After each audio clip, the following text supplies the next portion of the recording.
Good morning. My name is Dwayne Campbell, and I'm a member of the Gameplan College team at the Emily K Center. Today, we're going to be doing a presentation titled Why Go to College? So many of us have many reasons as to why we would like to go to college. The adverse is true too. So many of us have a plethora of reasons as to why we don't want to go to college, we can't go to college, or college is not just made for me.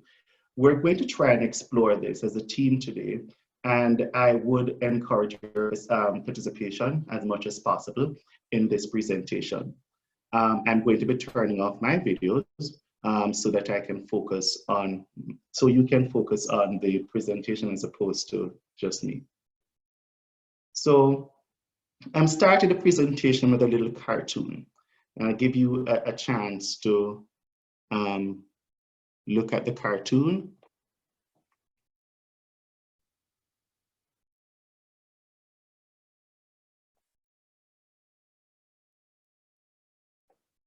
Okay.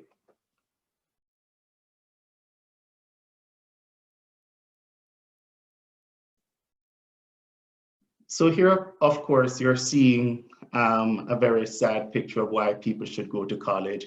It's a cycle that is essentially reported here, where the essential reason for going to college is to pay back your loans. But college is more than that cynical view about going to college. Going to college includes much more than paying back loans, and we'll discuss all of these in this presentation. So, but before we go there, let us talk about who we are. The Gameplan College team operates from the Emily K Center. That's our organization. That's the organization that pays us. That's the organization that guides our work. That's the organization that gives us instruction about what to do. And Emily K Center was started in 2006 through the Duke basketball coach, Coach K. Now, there are 4 different programs at the Emily K Center. You have the Pioneer Scholars program that serves the elementary and middle school programs. You have Scholars to College, which serves some high school students. You also have Scholars on Campus, which serves our students who have matriculated and attending colleges. And then you have us, Gameplan College, which is also a high school program. Gameplan College takes pride in how we define ourselves and the work that we do. As a team, we welcome you however you are as a student. We recognize fully that students come to the table regarding post-secondary access planning at different stages of their academic sojourn.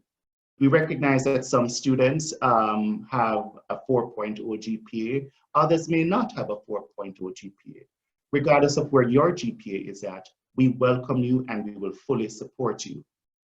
One of the distinctions with Gameplan College is that we are very student-centered.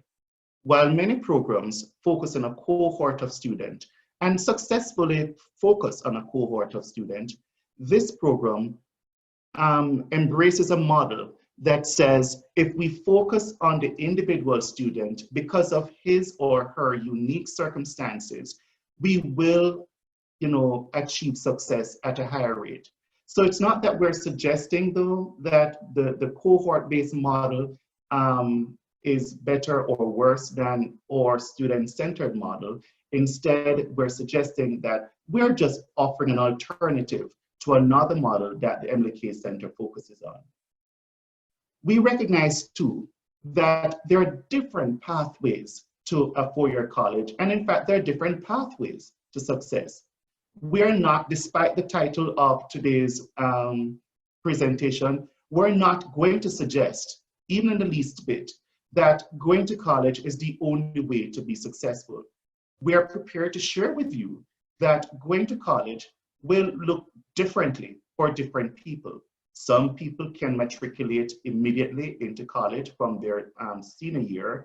Other students prefer a gap year. Other students prefer, for different reasons again, to matriculate and attend a community college. Other students prefer to just pursue vocational studies and thereafter participate in a very fulfilling career that makes money. So again, we're going to embrace the idea that success also looks differently to different people, and post-secondary planning, sorry, will look very differently for different people. Now, there are many reasons as to why people don't want to go to college. You know, these are some of the reasons out there, and you may have other reasons. Some students may suggest that it is too difficult. Some families may suggest that going to college is too difficult for their children. Some may suggest college is just too expensive. I don't have the money. I just cannot afford to go to college.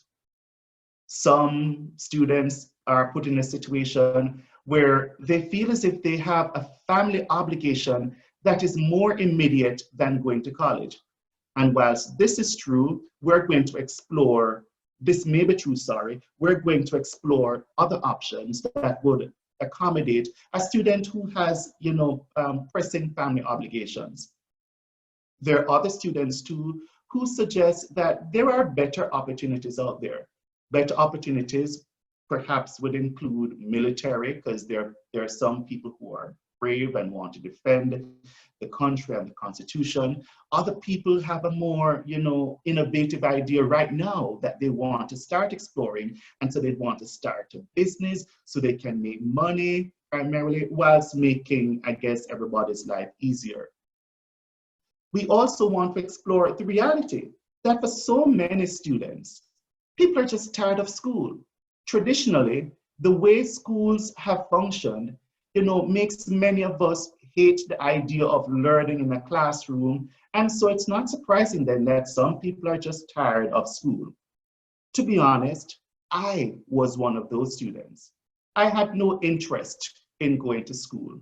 My attendance to my classes in college was a reflection of that, actually. But again, despite not wanting to go to school, there are many examples of me out there who, you know, we still went and somehow we survived. Some people will tell you, in fact, many students have told us when we're in schools that I just don't want to go to school right now because I know someone in my family or a friend or a neighbor who makes a lot of money without going to college.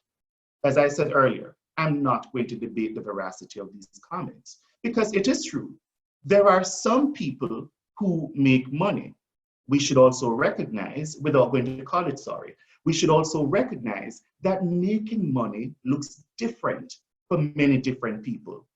So in my poor community in Jamaica where I grew up, if my family were to be making 1,000 US dollars per month, that would have been a lot of money for me. Because poverty, you know, we know what that looks like, but from my circumstance of poverty where I grew up, you know, anything more than what I was accustomed to would have been a lot of money.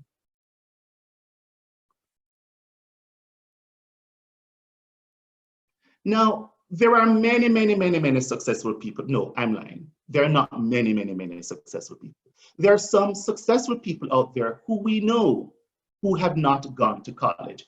And, you know, when I say successful, I want to put that in air quote, sorry, because success looks differently for different people. Some of these people who society would generally deem as successful would include some of these names that you see here.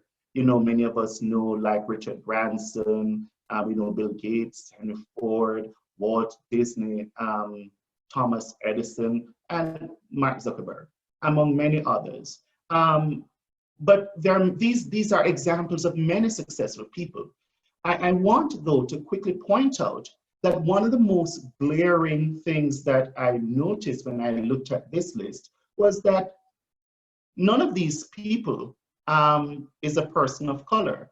And so even when we decide that we don't want to go to college, one of the realities that we should recognize is that, you know, a decision about not going to college also depends on social capital when we want to, you know, be successful immediately.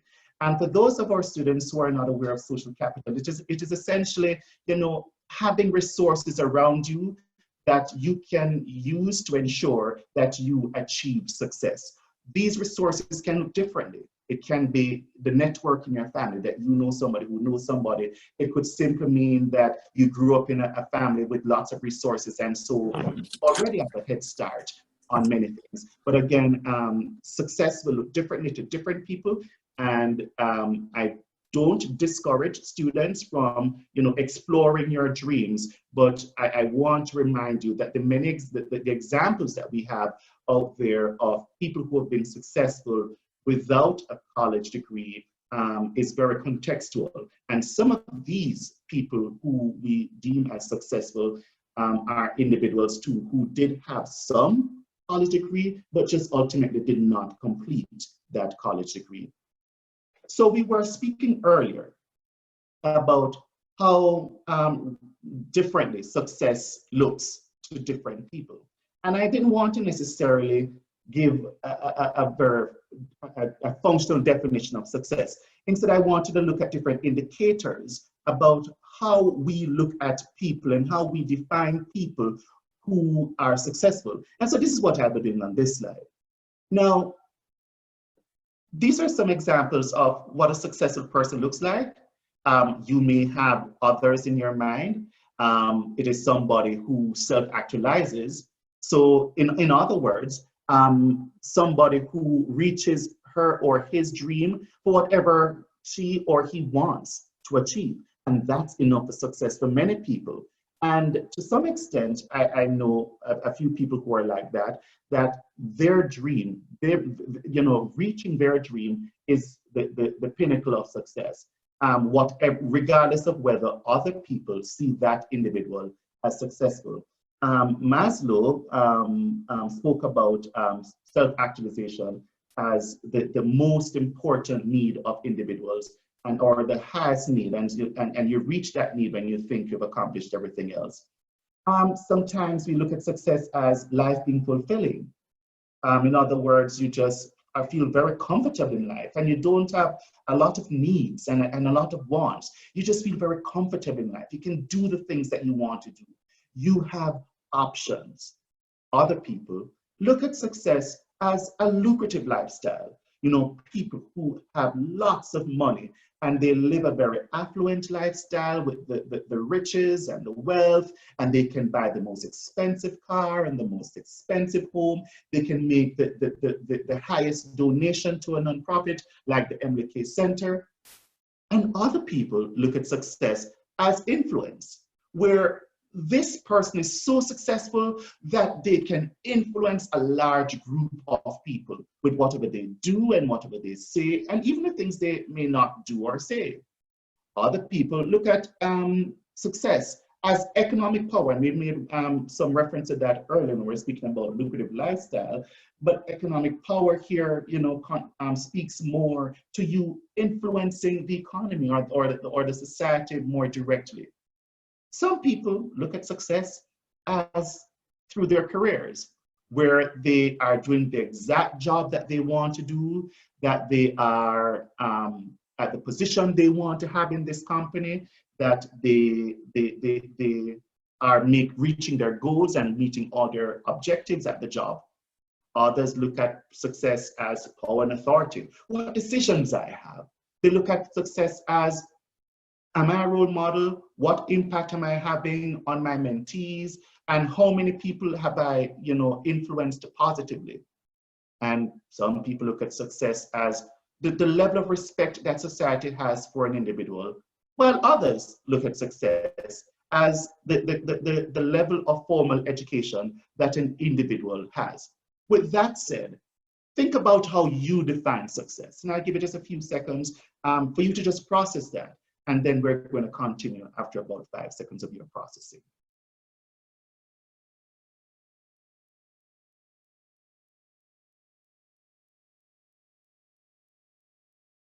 Now we have another cartoon for you. This gives a more optimistic, but also another funny view of why people should go to college. And essentially, You want to go to college so you can support your parents. And that's the joke here. But again, there is more to going to college than this.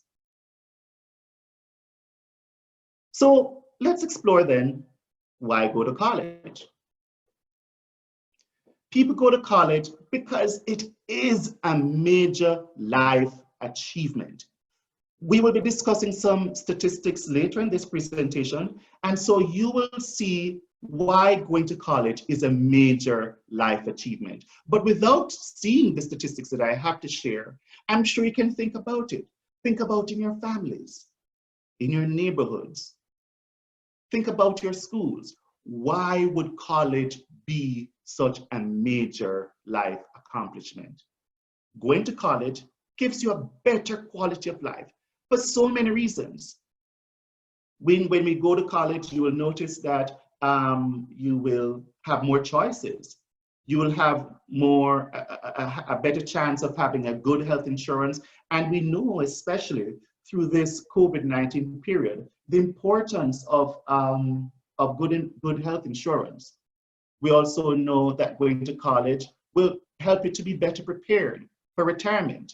You know, some students, as I didn't even know about retirement when I was in high school, but retirement planning is very important, as I now have learned, that because you want to make sure that when you're no longer working, you have saved enough money to ensure that you don't have to be doing part-time jobs unless you want to during your retirement, because you would have had enough savings to ensure that you are living a very comfortable life, that you can do all the things you want to do before, but you couldn't do simply because you were busy working and earning money and saving up for retirement. We spoke about self-actualization earlier, about why people should go to college. We spoke of making more money. And the reality is, and I want to underscore this, I always encourage students, you have the ability and the support and the support that you need to go to college and succeed. Now, I know out there, there's a very common talk that college is not for everyone. That is not for me to decide. What I know is that going to college looks differently for different people, given different pathways to it. I also know that some people are just not interested in college, but with the many resources on college campuses to help all types of learners, I assure you, if you want to go to college, you can go to college. I mean, look around in your society. There are many people who you may not think, you know, are the brightest bulb in a room, but they went to college and they graduated from college. So if they can, with adequate resource and adequate support, you can go to college and succeed like everybody else. And another thing I want to talk about before I go to the next slide is the fact that going to college will help you to build generational wealth. And especially for students of color who are from poor families like mine, you would recognize that going to college, you know, would be a start to preparing for a future that is bright for your children and your children's children. Because so many of us come from families, you know, that are burdened with all types of socioeconomic demands, but going to college would inevitably help you to mitigate these concerns. We also know that going to college will give you career opportunities and make you much more marketable than you would have been had you not gone to college. I'm going to pause here a bit. And whilst you look at the pie chart that is on the screen, I'm going to tell you a bit about myself. So I grew up in Jamaica, and whilst I never grew up feeling I was poor, because that was my experience was my reality, and I had everything I wanted despite growing up in a very poor family. I never felt like I was poor, and I thank God every day for my parents, especially my mother, for that reality, because I felt like I had enough support at home. I also want to share that I went to a school that had very limited resources. Despite the limited resources, I had the support of a teacher who mentored me and ensured that I would dream to go to college and ultimately actualize in college.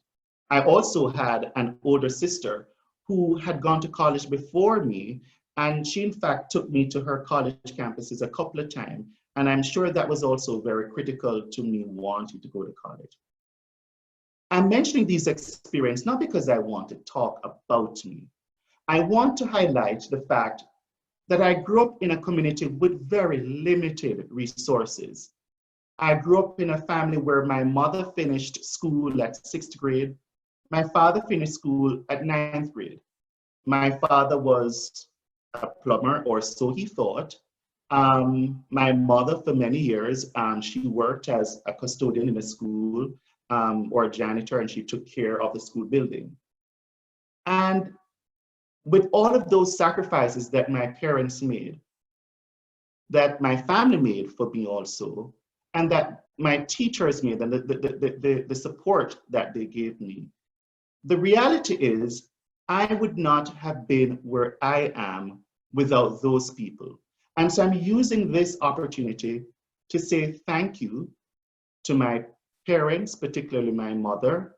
I'm using this opportunity to also say thank you to the many teachers out there who are continuing today to inspire their students. I want to say thank you to all the supports out there that students have. Even if you are a fellow student yourself, you never know the impact that you may have on a classmate when you inspire that classmate that he or she can do it, that he or she can go to college. All it takes oftentimes is for somebody else to support us, for somebody else to encourage us, and for somebody else to show us how to get to where we want to go. Now let me return to our presentation. The reality is, the more educated you are, it is the more formal education you have, it is the higher the probability that you'll be more marketable. With this said, you've been looking at the chart, and you should recognize by now that it will take that presently a high number of jobs that are out there require that you have at least some college experience. Right now, only 7 million or 12% of the jobs out there require less than a high school diploma. Only 24% of the jobs out there presently requires a high school diploma.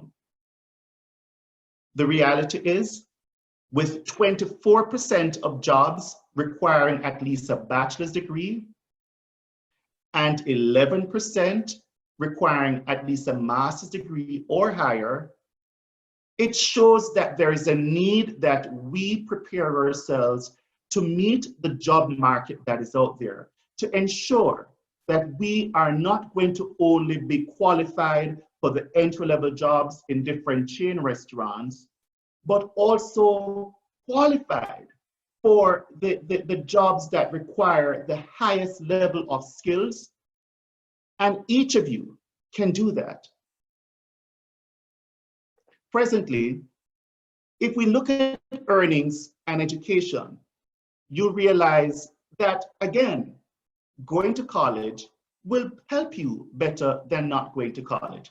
Let us look at the unemployment rate in 2012, also the median earnings.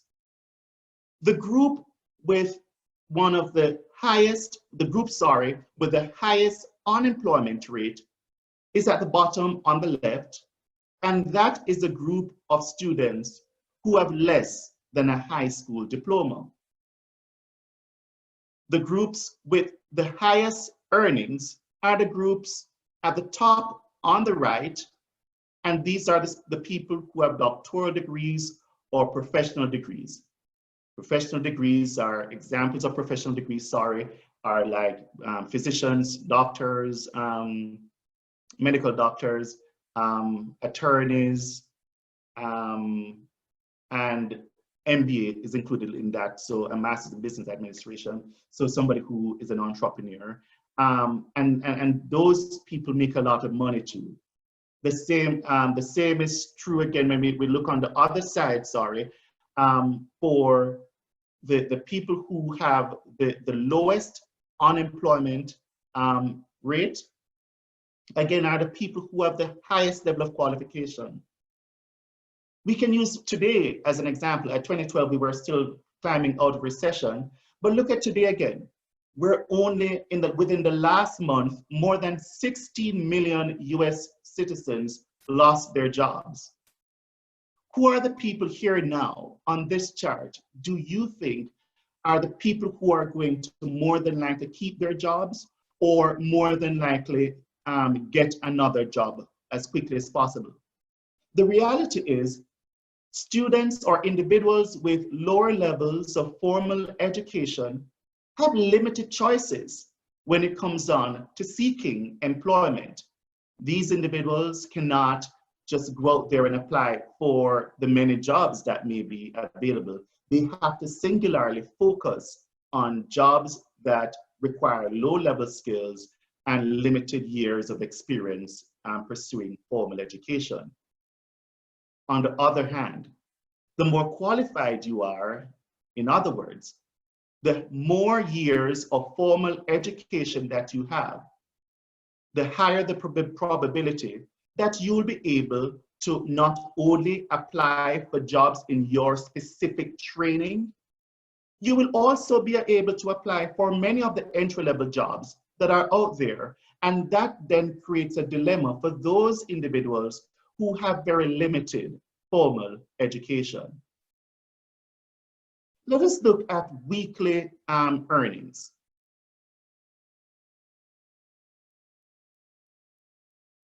Right now, according to the US Census Bureau of Labor Statistics, and this is for the US now, individuals on average, individuals with less than a high school diploma earn $553. I want to underscore that this is the national average. In other words, this might be significantly less for North Carolina. High school graduates, individuals with a GED included, they earn about $730 per week. But if we look down to the bachelor's degree, that person earns $1,198,000. With that value differential, why wouldn't you want to go to college? The reality is you more than double the amount that you'd earn if you don't finish high school and if you graduate with a bachelor's degree. And so you would have more choices, more economic power to do the things that you want to do. With that alone, many people say, you know what, if I have no interest in going to college because I want to make more money, this is a reason to go to college. I'm not suggesting again that there may not be individuals out there who are making more than many of the individuals here who have gone to school for many years and have experienced lots of formal education. Instead, I'm suggesting that based on the average, based on the probability that the more schooling you have is the more money you will be paid. So yes, you may have a neighbor who tells you, because we don't even know if many of these stories are true, that I earn X amount of dollars doing, say, construction. But construction site workers are very valuable to our economy and they do a very honest living job. But the question is, would you earn as much doing something else? For example, if you were the architect or the actual contractor on that construction site. The level of education will help to determine if you are just the individual working on the site, you know, mixing the cement and building the blocks, or if you are the person designing the neighborhood and deciding to hire people and to ensure that they do a good job at the work that they do. So let us look at these averages and remind ourselves again that we are not at the Gameplan College. We're not suggesting that you have to go to college to earn any amount of money. Instead, we are suggesting that there's a higher chance, a higher probability that you will make more money than you would have otherwise made should you not pursue college. We can also look at the impact of education on economic development from three different approaches. The three different approaches are the human capital, the innovation, and the knowledge transfer. By human capital, it simply means that you're going to use your education to improve your skills just so you can get a job and be very productive in that job. By innovation, it means that you're going to use your education to improve the capacity in your job, in your workplace, so that new ideas can be developed so that you can create, or your coworkers can create new technologies to make life easier for others while contributing significantly to the economy. And with regard to knowledge transfer approach, you're sharing the knowledge again, because you have grasped so much knowledge that you're sharing it with others, whether formally or informally, again, with the idea that new ideas and skills and technology can be innovated, again, making life better for more and more people. So where are we now as a country? Where are we now as a state? Where are we now as Durham? Let us explore some of those questions. Presently, 34% of Americans over the age of 25 years old have a college degree. 34%, that is. 31% of North Carolina residents have a degree. All right?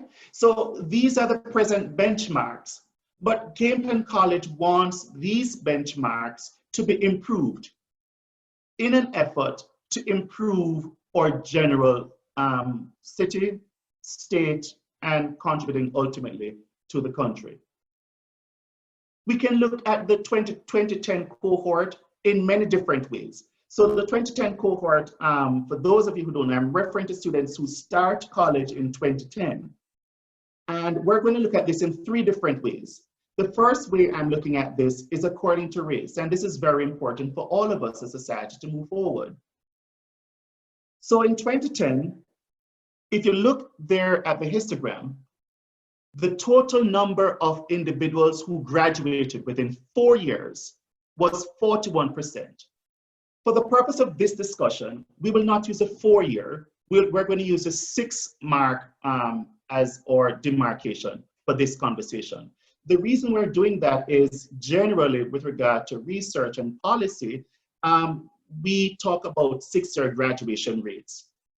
So 60% of individuals totally across the US, 60% of students who started college in 2010 graduated in 2016. In other words, there are 40% of students who started college in 2010 in the year 2016 who are still finishing up college or who dropped out of college. The highest group here that finished college in 2016 was the Asian group with 74%. The white group came second with 64%. If we look at the group with Black or African American students, only 40% of this group of students finished college in 2016. I want to also look at the Hispanic group, where only 54% finished. It is not that these students are not as smart as the white students or the Asian students. The reality is we live in a society with a lot of systemic racism, we're not suggesting that professors are racist individually. That's not the point I'm making. We're not suggesting that individuals around you are just racist. While that may or may not be true, we are saying that based on the system of inequality that has been embedded in our constitution, in our culture, in our policies, in our laws, many of these things give minority communities, not the privileged minority community, but primarily the Black and Hispanic community, a lot of challenges. Many Black and Hispanic families are burdened by many family obligations that come as a result of the systemic inequality in our society. And for this reason, many of these students drop out because they just don't have the support of parents who have already been to college before and know how to navigate the college campus experience. I look at the other set of histogram, and we want to look at this according to race and gender. The reason I also look at gender is because in our work at the Gameton College, we have unfortunately realized, we've realized an unfortunate reality that many of our Black and Hispanic boys are underperforming. We know that there are challenges out there for all our students. And we especially know that there are challenges out there for our Black and Hispanic students. And we're highlighting this not because we want Black and Hispanic boys primarily to feel less about ourselves. Instead, I highlight this so all of us can join in an effort to support each other, especially our Black boys and our Hispanic boys, in an effort to improve, college matriculation and college enrollment and college completion for these groups of students. Because when we look at all the races, in fact, boys are underperforming than girls. I will use this opportunity, though, to commend our young ladies who have been doing very well, because historically, it was males who were doing better than women because women were left deliberately outside of the workforce. Women were deliberately relegated to the household. But see, with affirmative action and with more equity, gender equity, more women are demonstrating that they're not just as good as men academically and professionally, but even better in many regards. So I do commend our young ladies for continuing to do well, and I encourage our young men to emulate these young ladies and try to do as well as young ladies have been doing. I also looked at the degrees, and again, this is national, by race, ethnicity, and sex. And if you look there, again, essentially it's the two tables that I combined, and all the information is here. It won't be anything that is repeated, but again, the reality is all women are demonstrating superiority with regard to completing degrees.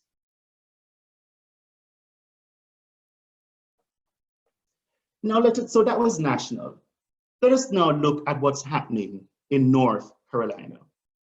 In North Carolina, 48.9% of the people who live here have a bachelor's degree, at least, have a bachelor's degree. We also know from this figure that about 20% have a master's degree. I want to point out that this is not suggesting that all of these people earned their degrees in North Carolina, because the reality is many people have come here to North Carolina from other states. And so this picture looks better here than it would have been had it not been for many people leaving other states and coming here. For good reasons, people come to North Carolina. We can also look at the, on the chart, the pie chart on the left, it tells us that 31% of these individuals have just an associate degree or some college degree. We can also look to see where the high school graduates. About 25% or 26% are high school graduates, and we have, so that's a state of affair in North Carolina.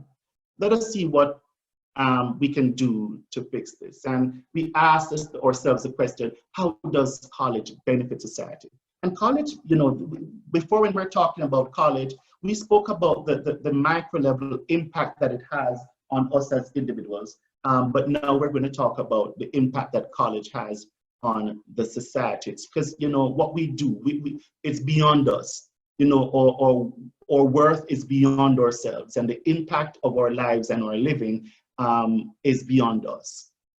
So the reality is life expectancy, when we look at the level of education, is far better. For students, let us look for the darker colors, by the way, to understand this histogram. The darker colors are the men, the lighter colors are the women.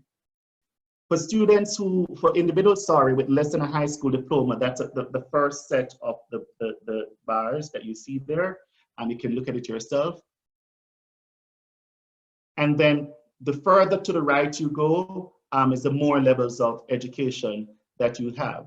And if you realize, again, life expectancy is higher than for people who have more formal education than it is for students with individuals with less formal education. You can take some time to check out the chart yourself.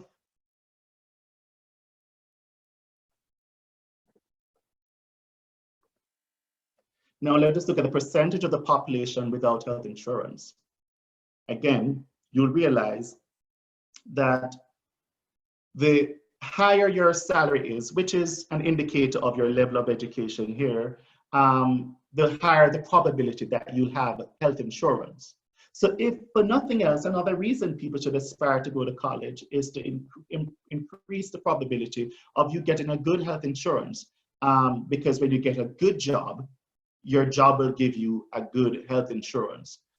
Many of the jobs that are out there, especially part-time jobs or temporary jobs, many of those jobs that people with less formal education apply to, those jobs do not, for the most part, carry health insurance benefits. So you want to make sure that you go to college so that you can be competitive enough to land a job that will, you know, get you good health insurance.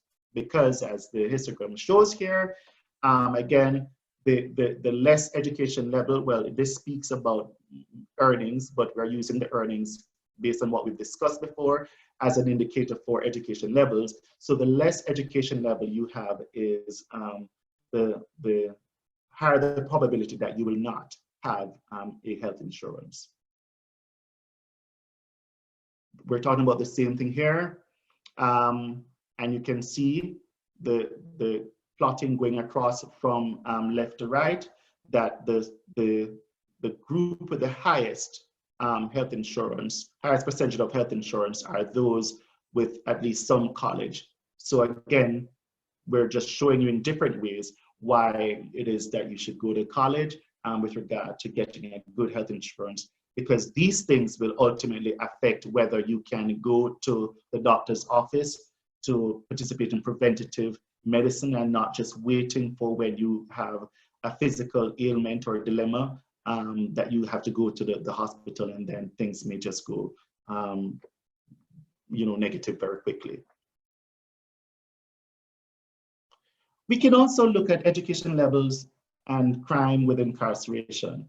The reality is 56% of federal inmates have no 56% of federal inmates have no college training or experience. 67% of inmates in state prisons, again, have no college training or experience. And 69% of inmates in local jails, that is the jails in, say, Raleigh, or the jails in Durham or Chapel Hill, you know, 69% of them on average just did not complete high school. So again, we're seeing, and this is not a surprise to many of us, because if it is, we're saying that the more education you have is the higher your earnings, It will also follow that the lower the education level you have formally, it's the more your needs are. And oftentimes, people, for legitimate or illegitimate reasons, feel as if they're in lots of needs and they do things that may not be legal to get out of their struggles or challenges. We also know that communities with higher percentage of residents with higher levels of formal education have less crimes reported. And think about our different communities, whether it is the communities that we live in, or neighboring communities, or communities of family members or friends. The inverse is also true. Communities with higher percentage of residents with lower levels of formal education have more crimes reported. And so that's another impact that education will have, and one of the other domino effect that education has, not just on the individuals, but also on our communities. So what do I do now?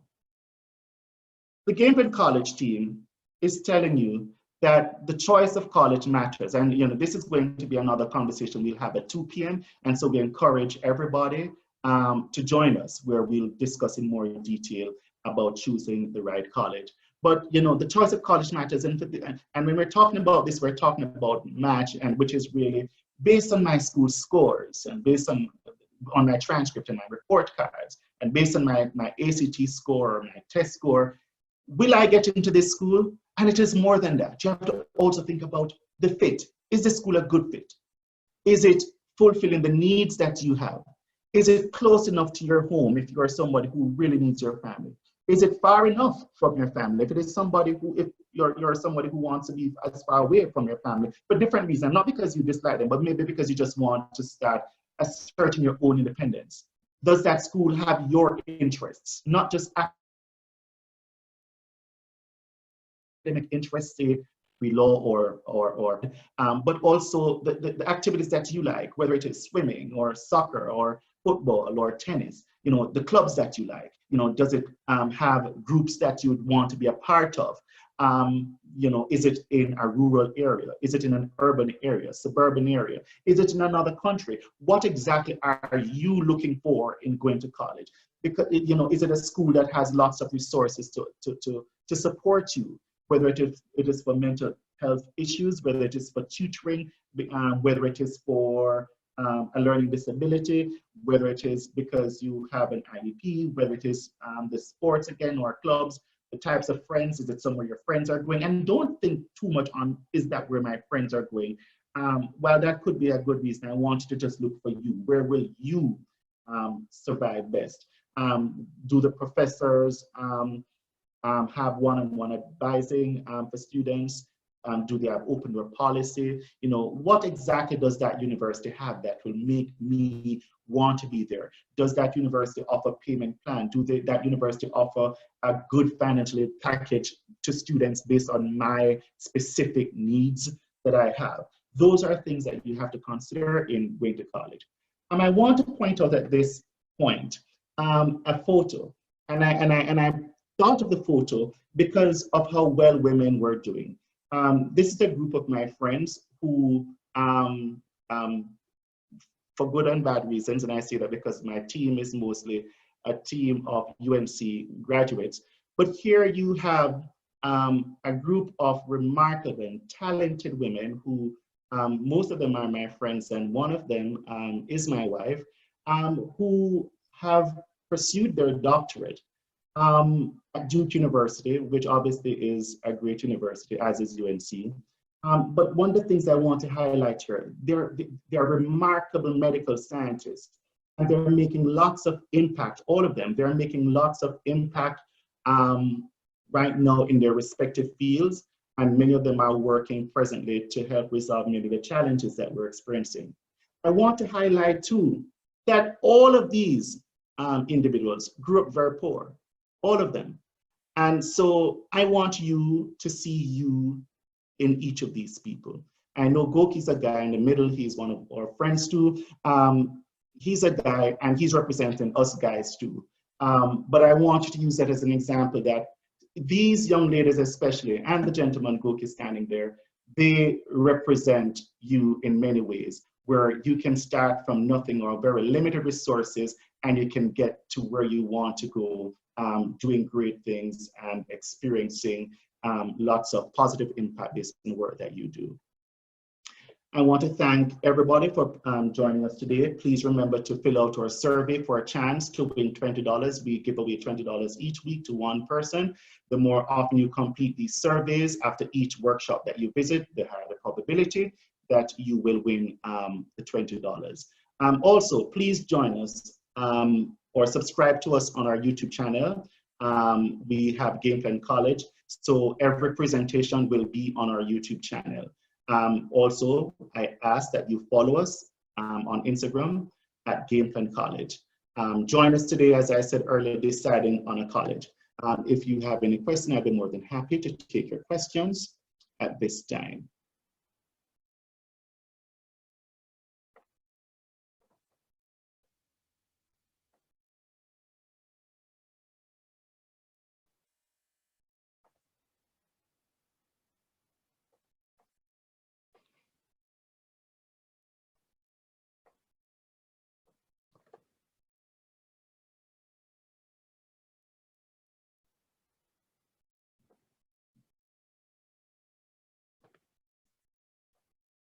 So I take it there's no question.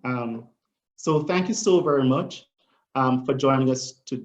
There appears to be a question. What would you suggest seniors who are now interested in college but haven't completed any steps to do? Is there still? I'll allow Ms. Christina, who asked that question, to respond to that question.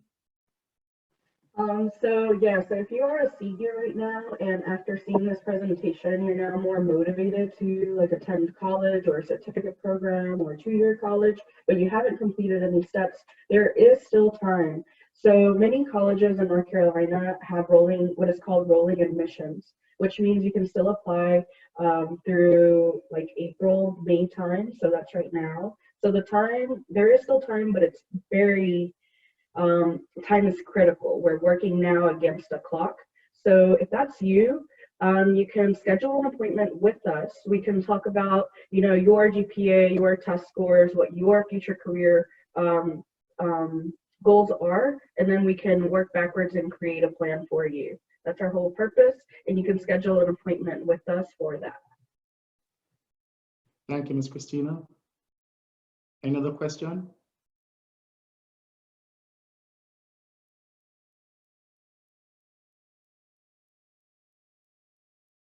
There's one more in the chat, Dr. Dwayne. It's, how do you respond when people say college isn't for everyone?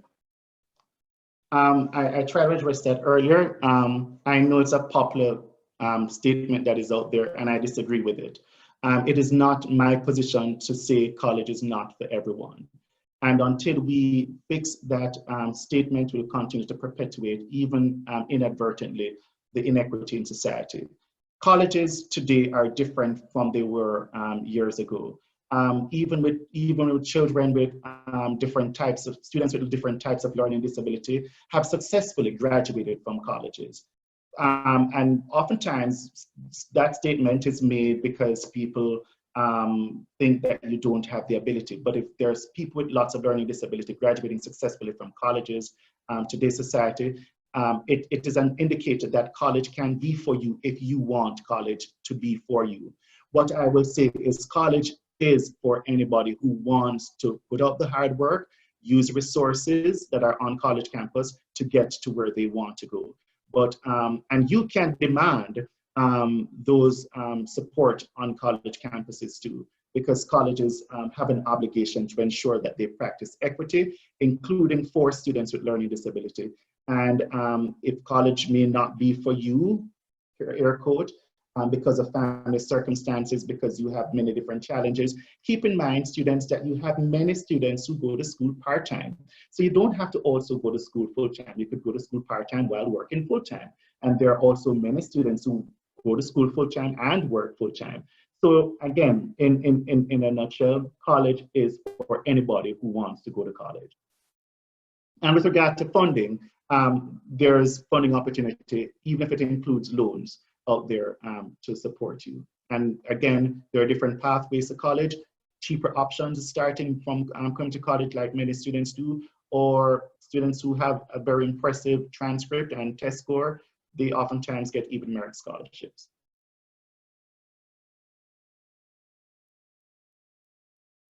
Any other question? Do you only work with Durham County students, and are your services free? We target specifically Durham students. However, we will serve anybody who wants our service, but our mandate is to support Durham's students. But I assure you, if you come to us, as many other school districts have, we will support you the best way we can.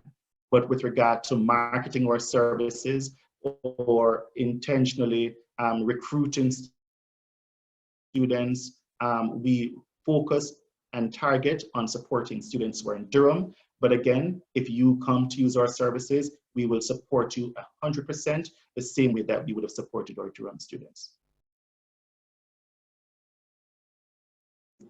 When you all say college, are you mainly referring to four-year college, or does that include two-year colleges / trade schools as well? And our services are free. With regard to college, I'm talking about two-year college and four-year colleges, because as we spoke earlier in the presentation about there are different pathways to a four-year college. Yes, it is our goal that more students, based on the statistics that we shared earlier, more students matriculating into college will improve the chances of each of these individuals socioeconomically in society. So we would encourage students to go to four-year colleges and graduate with a bachelor's degree. But we are talking about all the opportunities out there and the options out there.